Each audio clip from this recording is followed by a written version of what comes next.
दोस्तों एक बात बताओ, अगर आप सुबह से लेकर शाम तक मेहनत करते हो, पसीना बहाते हो, लेकिन उसके बदले आपको पूरा पैसा नहीं मिलता, तो आपको कैसा लगेगा?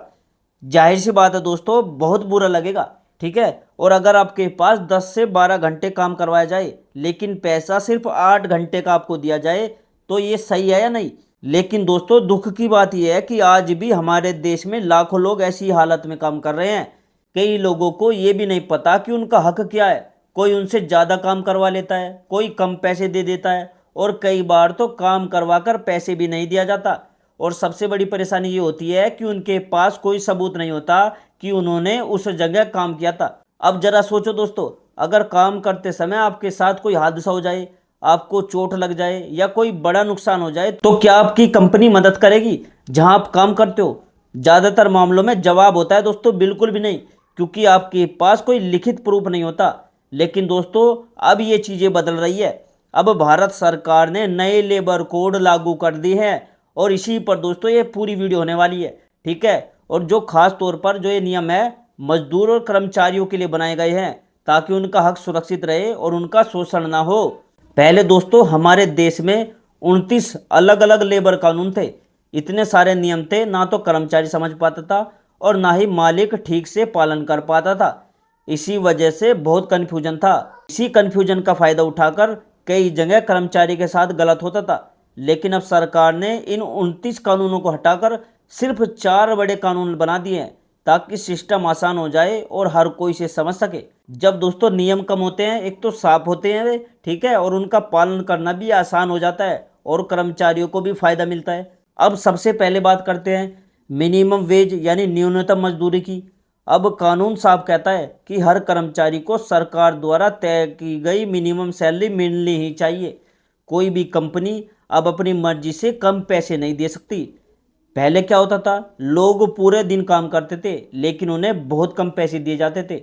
लेकिन अब ऐसा करना गलत है और कानून के खिलाफ है। अगर सरकार ने किसी काम के लिए 500 रुपये तय किए हैं, तो आपको उतने ही पैसे मिलेंगे, उससे कम नहीं मिलेंगे।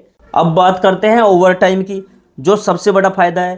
कानून के अनुसार 8 घंटे काम करना नॉर्मल माना गया है। ठीक है। अगर आप 8 घंटे से ज़्यादा काम करते हो तो वो ओवर टाइम कहलाता है, और इसके लिए आपको डबल पैसा मिलना चाहिए। मतलब अगर आपके एक घंटे के 100 रुपये मिलते हैं और आपने एक्स्ट्रा 2 घंटे काम किया, तो आपको 200 नहीं बल्कि 400 रुपये मिलेंगे, क्योंकि ओवर टाइम में डबल रेट मिलता है। लेकिन सच्चाई ये है कि आज भी कई कंपनियां ये नियम फॉलो नहीं करती। इसलिए जरूरी है कि आपको अपने अधिकारों की जानकारी हो। अब एक और जरूरी बात, समान वेतन। देखो, अगर एक ही काम, एक ही पद और एक जैसी जिम्मेदारी है, तो चाहे वो पुरुष हो या महिला हो, दोनों को बराबर वेतन मिलना चाहिए। पहले कई जगह महिलाओं को कम पैसे दिए जाते थे, लेकिन अब ये पूरी तरह गलत है और कानून के खिलाफ है। अगर कोई कंपनी ऐसा करती है तो उस पर कार्रवाई हो सकती है। अब आते हैं सबसे जरूरी नियम, ज्वाइनिंग लेटर पर। देखो दोस्तों, पहले बहुत सारे लोग बिना किसी कागज के काम करते थे। उन्हें बस बोलकर काम पर रख लिया जाता था और जब मन हुआ निकाल दिया जाता था। लेकिन अब कानून कहता है कि हर कर्मचारी को लिखित ज्वाइनिंग लेटर देना जरूरी है, चाहे वो काम छोटा हो या बड़ा हो, टेम्परेरी हो या परमानेंट हो। ठीक है। इसका सबसे बड़ा फायदा यह है कि आपके पास प्रूफ रहेगा कि आप उस कंपनी में काम कर रहे हो, और यही जो प्रूफ है आपके अधिकारों की सबसे बड़ी ताकत बन जाता है। अब जरा सोचो, अगर काम करते समय कोई दुर्घटना हो जाती है आपके साथ, तो पहले कंपनी मना कर देती थी कि ये हमारा कर्मचारी नहीं है। लेकिन अब ऐसा नहीं होगा। अगर आपके पास ज्वाइनिंग लेटर है, तो कंपनी को आपको या आपके परिवार को मुआवजा देना पड़ेगा। ये जो नियम है कर्मचारियों को सुरक्षा देता है और उन्हें ये भरोसा दिलाता है कि वे अकेले नहीं हैं। अब बात करते हैं स्वास्थ्य की। अगर आपकी उम्र 40 साल से ज़्यादा है, तो कंपनी को हर साल आपका हेल्थ चेकअप करवाना जरूरी है। इसका मतलब यह है कि अब आपकी सेहत की जिम्मेदारी भी कंपनी की है। ये एक बहुत अच्छा कदम है, क्योंकि लंबे समय तक काम करने से शरीर पर असर पड़ता है और समय समय पर जांच भी जरूरी होती है। महिलाओं के लिए भी एक बड़ा बदलाव किया गया है। अब महिलाएं अपनी इच्छा से नाइट शिफ्ट में काम कर सकती है। पहले ऐसा नहीं था, लेकिन अब उन्हें भी बराबर मौका दिया जा रहा है। हालांकि इसके साथ कंपनी की जिम्मेदारी है कि उनकी सुरक्षा का भी पूरा ध्यान रखा जाए। अब बात करते हैं ग्रेचुइटी की। पहले ग्रेचुइटी का फायदा पाने के लिए कम से कम 5 साल काम करना जरूरी था, लेकिन अब नियम बदल दिया गया है और कुछ मामलों में 1 साल काम करने के बाद भी ये लाभ मिल सकता है। इससे खासकर कॉन्ट्रैक्ट वर्कर को बहुत फायदा होगा। अब एक और बड़ी प्रॉब्लम है सैलरी का समय पर ना मिलना।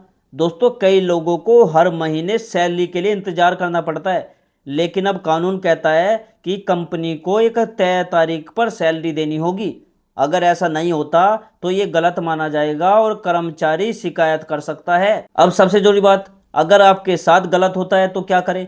अगर आपको पूरा पैसा नहीं मिलता, ओवर टाइम नहीं मिलता या आपके साथ किसी भी तरह का गलत व्यवहार होता है तो आप लेबर डिपार्टमेंट में शिकायत कर सकते हो। आप ऑनलाइन भी कंप्लेंट कर सकते हो और ज़रूरत पड़ने पर कोर्ट में भी जा सकते हो। अब आपके पास प्रूफ होता है, इसलिए आपको न्याय मिलने की संभावना ज़्यादा होती है। दोस्तों जो ये सभी नियम है ये 21 नवंबर 2025 से लागू हो चुके हैं। दोस्तों जो ये मैंने आपको सभी नियम बताए ये 21 नवंबर 2025 से लागू हो चुके हैं और कंपनी को इन्हें लागू करने के लिए समय भी दिया गया था। लेकिन सच्चाई क्या है, अभी भी हर जगह ये नियम पूरी तरह लागू नहीं हुए हैं। इसलिए ज़रूरी है कि आप जागरूक रहे, अपने अधिकारों को जानें, क्योंकि अगर आपको अपने हक का पता है तो कोई भी आपका शोषण नहीं कर सकता। तो दोस्तों अब आप समझ गए होंगे कि ये नए लेबर कोड आपके लिए कितने ज़रूरी है।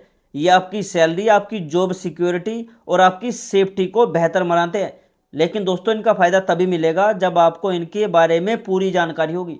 तो दोस्तों इस वीडियो को ज़्यादा से ज़्यादा लोगों तक शेयर जरूर कीजिए ताकि वे भी नए नियम समझ सके। दोस्तों अब मैं आपको कुछ ऐसी ज़रूरी बातें बताता हूँ जो अब बहुत कम लोगों को पता होती है और ये बातें आपके बहुत काम आएंगी अगर आप नौकरी करते हो कहीं भी। ठीक है, देखो सबसे पहली बात, अगर आपको सैलरी कैश में मिलती है और उसका कोई रिकॉर्ड नहीं है तो बाद में ये आपके लिए खतरा हो सकता है, क्योंकि बाद में कंपनी मुकर सकती है कि आपने वहाँ काम ही नहीं किया। इसलिए कोशिश करो कि सैलरी बैंक में आए या कम से कम कोई लिखित सबूत तो जरूर हो। दूसरी बात है, अपनी अटेंडेंस का प्रूफ खुद भी रखो, जैसे रोज की फ़ोटो रख सकते हो, व्हाट्सअप मैसेज या लोकेशन, क्योंकि कई बार कंपनी रिकॉर्ड बदल देती है। तीसरी चीज़ है, ऑफर लेटर और ज्वाइनिंग लेटर जो होते हैं वो अलग अलग होते हैं। ऑफर लेटर सिर्फ वादा होता है, लेकिन ज्वाइनिंग लेटर असली सबूत होता है कि आपने कंपनी में काम शुरू कर दिया है, इसलिए ज्वाइनिंग लेटर जरूर ले। इसके अलावा अगर आपकी सैलरी से पीएफ या ईएसआई कटता है तो उसे हर महीने चेक करें, क्योंकि कई कंपनियां पैसा काटती है लेकिन जमा नहीं करती। अगर आप कॉन्ट्रैक्ट जॉब में काम करते हो तो ये मत सोचिए कि आपका कोई अधिकार नहीं है। अब कानून में कॉन्ट्रैक्ट वर्कर को भी बराबर का हक दिया गया है। एक और जरूरी बात, अगर कंपनी आप पर दबाव डालकर जबरदस्ती रिजाइन करवाती है तो तुरंत रिजाइन मत करो, पहले कारण लिखित में मांगो, क्योंकि रिजाइन करने से आपके नए फायदे खत्म हो सकते हैं। हर महीने सैलरी स्लिप जरूर लो, क्योंकि ये आपके लिए प्रूफ का काम करती है और आगे चलकर बहुत काम आती है। अब मैं आपसे पूछना चाहता हूँ, क्या ये सभी सुविधाएं आपको अपनी जॉब में मिल रही है? क्या आपको ओवर टाइम का पैसा मिलता है? क्या आपको ज्वाइनिंग लेटर मिला है? नीचे कमेंट करके जरूर बताइएगा, क्योंकि आपकी एक जानकारी किसी और की हेल्प कर सकती है दोस्तों। और अगर दोस्तों आपको जानकारी यूजफुल लगी हो तो इस वीडियो को लाइक कीजिए, चैनल को सब्सक्राइब कीजिए और इस वीडियो को ज़्यादा से ज़्यादा लोगों तक शेयर कीजिए। ठीक है, क्योंकि ये वीडियो ऐसी है जो सभी मजदूर भाई, सभी नौकरी करने वालों के लिए बहुत काम की हो सकती है।